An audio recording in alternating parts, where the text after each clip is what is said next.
Bienvenido de nuevo al canal. Recuerda que en Te Presto Mi Voz encontrarás los mejores cuentos, historias, audiolibros y relatos de muchos géneros. Narrativa, policíaco,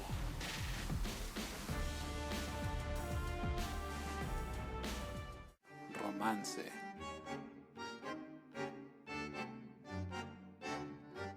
esoterismo,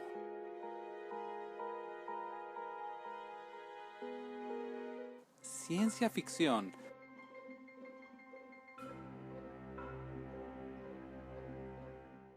También nos puedes sugerir qué títulos o autores te gustaría escuchar y, ¿por qué no? Si escribes o tienes una historia que te gustaría que le pongamos voz y efectos, contáctanos en comentarios o por email. Estaré contento de saludarte y conocer tu historia. Recuerda que los videos de Te Presto Mi Voz se escuchan mejor con audífonos, así que corre por ellos, prepárate a escuchar el siguiente relato y, mientras te acomodas en tu mejor sofá o te preparas para dormir, suscríbete al canal, dale like, activa la campanita y disfruta de esta historia. Si te gusta la interpretación y te ha hecho sentir algo, no te dejó dormir, compártela a un amigo y no olvides quedarte pendiente de los nuevos relatos que tendremos. Recibe un cordial saludo, gracias por escuchar y disfruta la siguiente historia. Capítulo 11. El dominio de sí mismo en la vida privada. 1. De la adaptación. 2. Las influencias familiares. 3. De la autoridad. 4.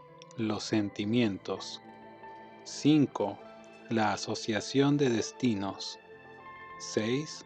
Conducta a seguir ante cualquier torpeza cometida. 7. Las responsabilidades. 1. De la adaptación. En el seno de una colectividad cuyos componentes hubiesen sido formados por educadores atentos a inculcarles, principalmente la idea del dominio de sí mismos, reinaría general armonía, tanto en la vida exterior o social como en la puramente familiar. Actualmente nos hallamos muy lejos de semejantes condiciones, y nada permite pronosticar el advenimiento de esa era de concordia para el futuro. La cultura psíquica no es objeto, en el momento presente, más que de unos cuantos hombres de élite, dispersos entre millones de personas para las cuales el autocontrol no es una idea claramente inteligible. Y tú, lector, que formas parte de esta minoría selecta, te ves obligado a adaptarte al medio general y particular en que te desenvuelves. Pero tú puedes influir considerablemente sobre las personas que te rodean, puesto que el ejemplo siempre impresiona, incluso hasta a los que parecen menos inclinados a seguirlo. Pero no el ejemplo casual, sino el ejemplo continuado y estable, tal como lo manifiesta quien se gobierna a sí mismo en todo momento o circunstancia, como ya hemos indicado al principio de este libro, es decir, ajustando su conducta a una serie de principios juiciosamente elaborados. Una actitud profundamente serena y cierto humor constante, merced a los cuales nuestra individualidad se desembaraza de toda dependencia, mentalmente cuando menos, se ve libre de las agitaciones ambientes y ajena a los extravíos de unos y otros. Contienen o transforman toda cuestión motivadora de conflictos. La igualdad y la irreprochabilidad para con todos nuestros semejantes inspiran siempre buenas disposiciones hasta en los seres más ingratos. La cortesía y la diplomacia, unidas a la firmeza, vencen siempre toda oposición. Si entre las personas que te rodean hay alguna, o varias incluso, cuyas características, tendencias u opiniones sean completamente opuestas a las tuyas, ten presente que es más que probable seguro que ni discusiones ni críticas lograrán modificar, sino antes bien alterar vuestras recíprocas compatibilidades. Conviene, pues, que en tal caso pienses y obres de acuerdo con tus propias deliberaciones, en lo que a ti mismo se refiere, y uses de una gran tolerancia con respecto a los demás. 2. Las influencias familiares. Como quiera que los métodos educativos, generalmente practicados, favorecen el predominio de lo espontáneo sobre lo reflexivo y contribuyen más al desarrollo de los fermentos de disipación que al desenvolvimiento de la prudencia, no debe sorprender a nadie que haya un gran número de personas, sobre todo jóvenes, que procuren más bien sustraerse a la influencia de sus profesores para sacar partido de esta misma influencia. En la edad en que aún no poseemos más que inciertos factores de autodeterminación, la solicitud y la experiencia de nuestros padres o familiares constituyen nuestra única fuente de inspiración, fuente que, en la mayoría de los casos, no es suficientemente apreciada. En realidad, los consejos y la autoridad de un padre digno de este nombre no tienen equivalente. En primer lugar, por el objetivo eminentemente saludable que los inspira, y en segundo lugar, porque contrarrestan las ligerezas naturales y oponen un dique a las influencias disolventes o peligrosas procedentes del exterior. El porvenir de todos los seres humanos se decide entre los 15 y los 30 años. Sabido es que al salir del periodo infantil, el trabajo parece árido y tiránica toda disciplina, mientras que lo restante nos parece lleno de atractivo. Y al escribir estas líneas, pensando en nuestros jóvenes lectores, queremos mostrarles una vez más cuál es la principal misión de la atención: saber escuchar atentamente, saber reflexionar sobre los consejos recibidos. A estos ejercicios deberíamos aplicar siempre nuestro autocontrol. Frecuentemente se nos habla de vocaciones contrariadas. A este respecto, conviene tener en cuenta que la vocación no estriba solamente en la inclinación que sintamos por una profesión cualquiera, sino que consiste también en la existencia manifiesta de aptitudes especiales para el ejercicio de dicha profesión. Generalmente, semejantes aptitudes van acompañadas de un ardor tal y de una tan gran obsesión que si el interesado se ve obligado a ejercer otra profesión que no sea la por él deseada, toda su atención estará concentrada en sus predisposiciones naturales, las cuales ocuparán todos sus momentos, incluso los destinados al reposo, hasta que llegue el día en que, a fuerza de aplicación, hallará el medio de independizarse de la profesión molesta y se entregará de lleno a la que le es grata y hacia la cual se siente naturalmente inclinado. Es indudable que el adolescente al que se obliga a elegir un oficio o profesión por el cual no siente inclinación alguna, necesariamente ha de ver en ello una odiosa imposición, que nosotros no podemos por menos de desaprobar. Pero no es menos cierto que si se utilizan ciertas ocupaciones carentes de todo atractivo como ejercicios de desarrollo psíquico, se robustecen las fuerzas mentales y al mismo tiempo las posibilidades del individuo. 3.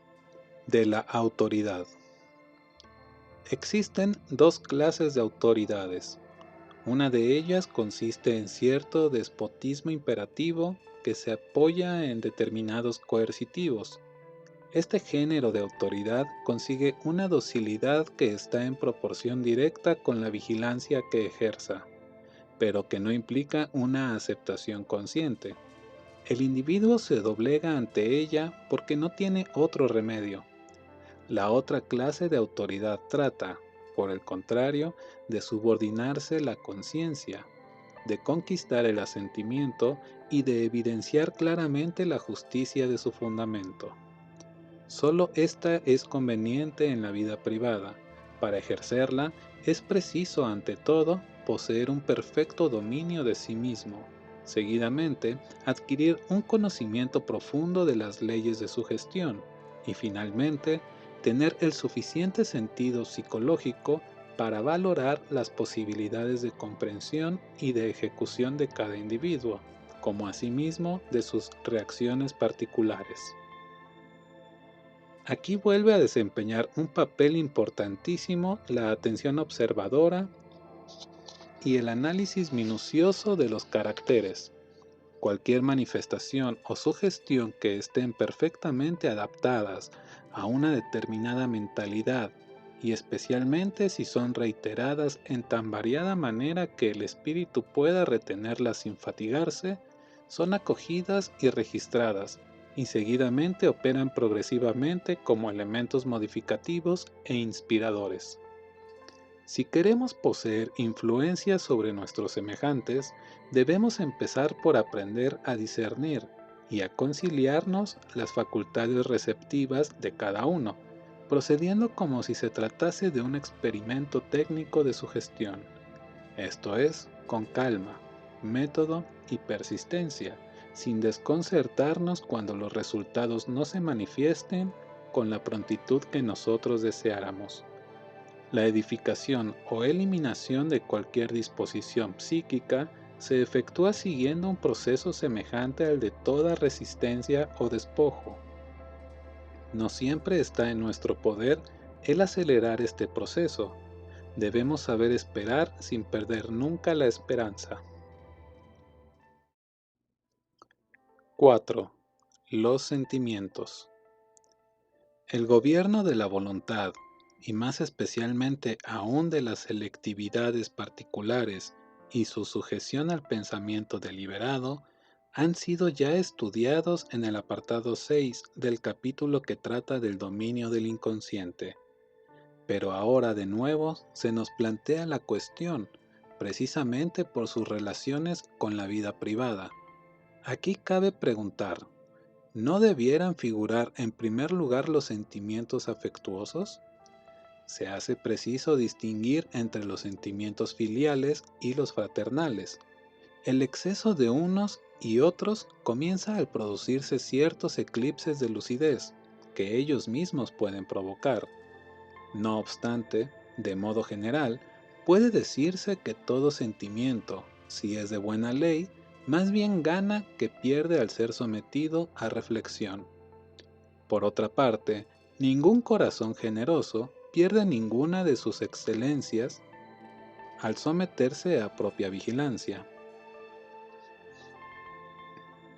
El corazón, dice Eimieu, y al referirme al corazón me refiero a toda la sensibilidad del ser, no hace otra cosa, en todo momento, que desempeñar su función, cualesquiera que sean los sentimientos o impresiones que le afecten.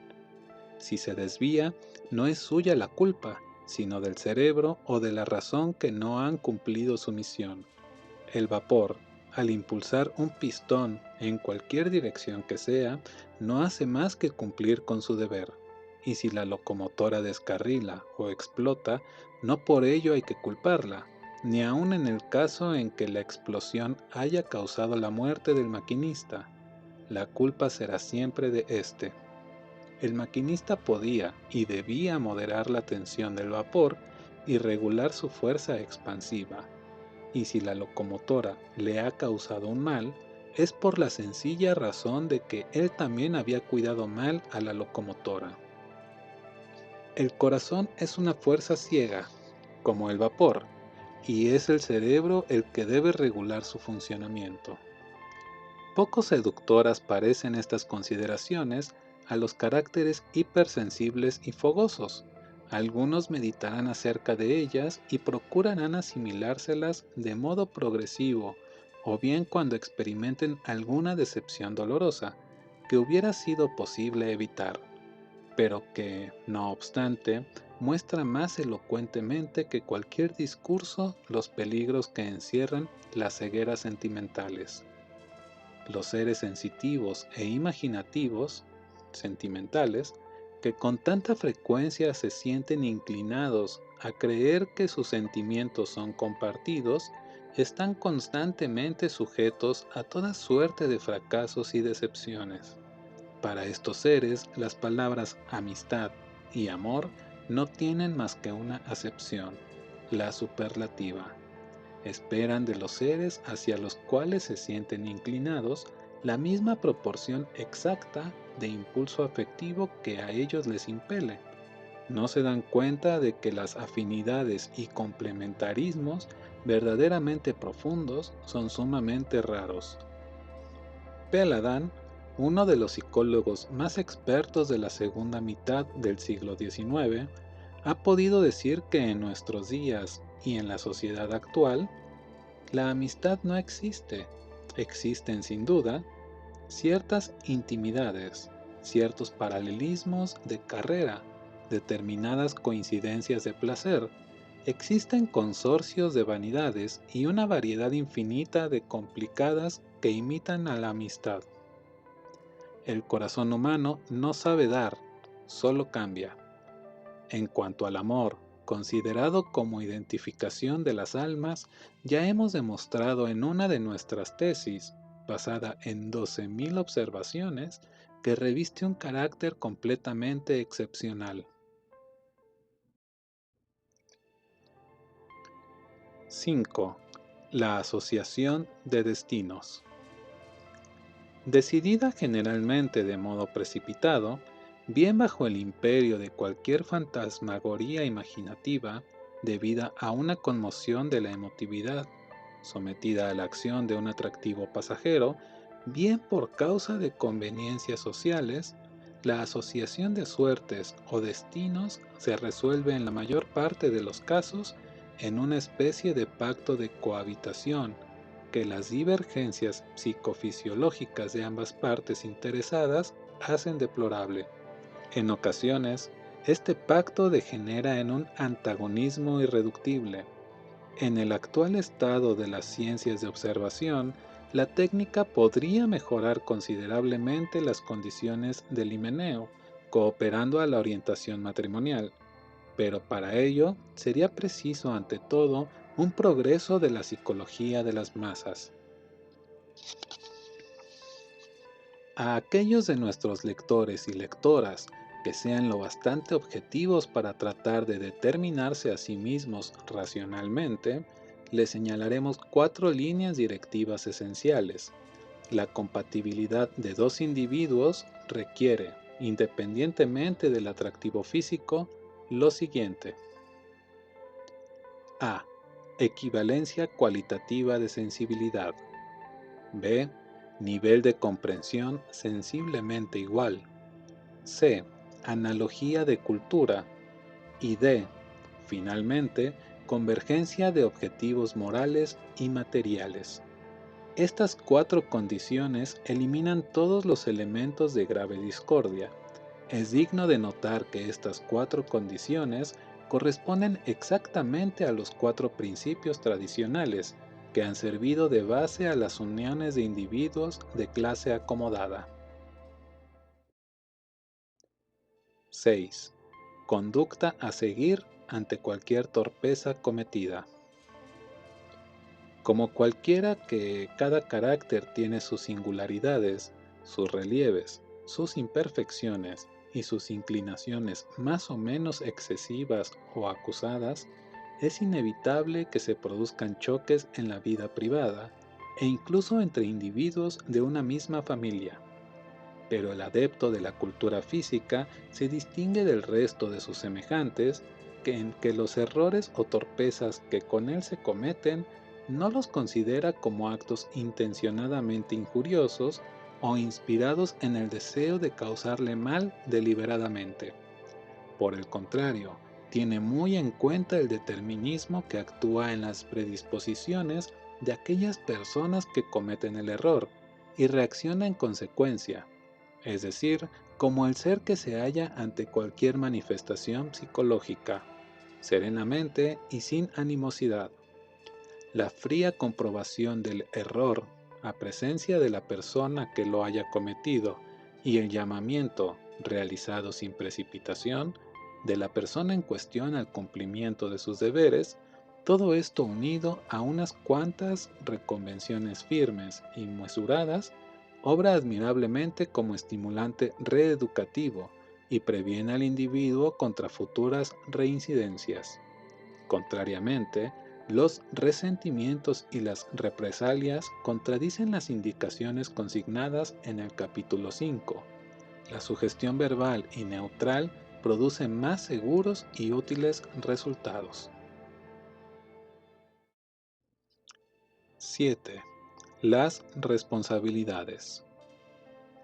Contrariamente a lo que creen determinados seres inconsecuentes, resulta inhábil esquivar o eludir la responsabilidad. Ello inclina al individuo a proceder de ligero y a adquirir compromisos que no cuida de valorar debidamente, por la sencilla razón de que abriga el propósito de no hacer honor a ellos si resultan superiores a sus fuerzas. Y este proceder, tarde o temprano, habrá de originar a la persona que lo siga grandes dificultades. Por otra parte,